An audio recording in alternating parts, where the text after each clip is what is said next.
just going to begin by mixing up a dark colour for the horizon. I'm going to add a little bit of manganese blue in that. So that was ultramarine blue, burnt sienna, bit of quinacridone magenta, and a bit of that manganese blue. I'm not worried about anything. I'm not worried about making mistakes. I just want to throw some paint down and see what happens, really. It's going to be really playful with some cloud colour. So laying down the first kind of pass. Not blending over everything just yet, but I will add a little bit of titanium white in that.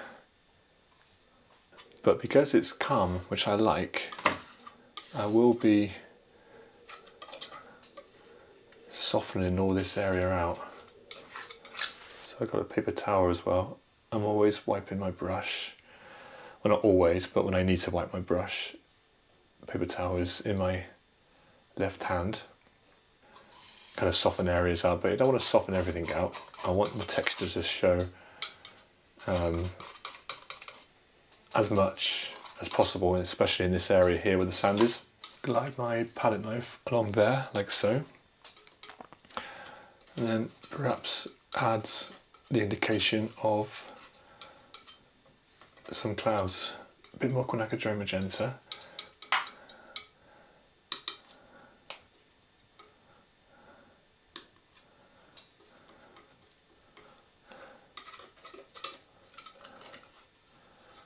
And start by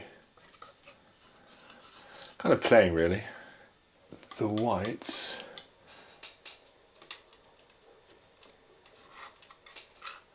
And it creates a lot of light on this side, which I like.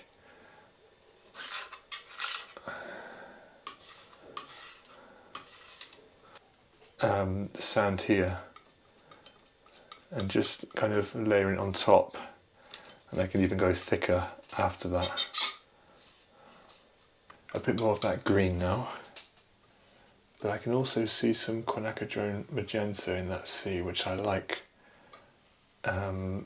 So I can add that in shortly, but I'm not pushing in too much everywhere. I'm just sort of layering in a suggestion, and then kind of trying to kind of leave it. Now here I could push in a little bit more, just to try and blend it slightly.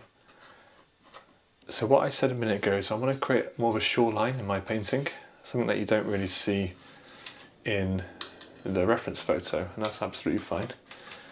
So we can create that by gradually building up a bit of texture, not the brightest highlight yet, but I kind of like that now. That gives it a bit more of a yellow, kind of warm glow. And again, I'm still trying to remember that this is just like fun, experimental piece. Perhaps it will, this will help me kind of create something that's larger with more layers in the future. It is a lot of fun.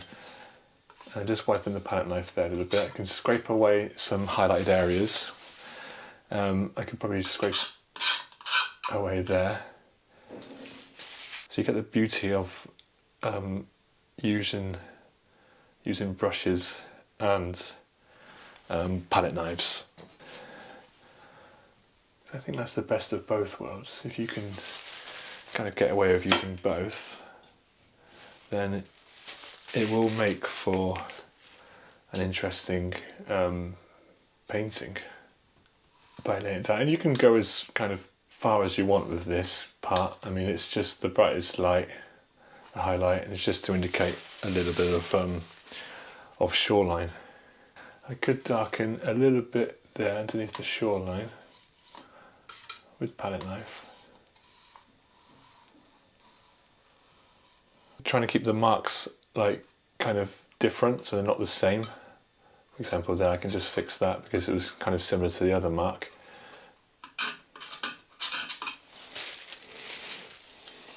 And I think we'll call that done. Thank you so much for watching. Hope you enjoyed it. If you have any questions, then let me know, and I'll see you in the next video. Take care for now.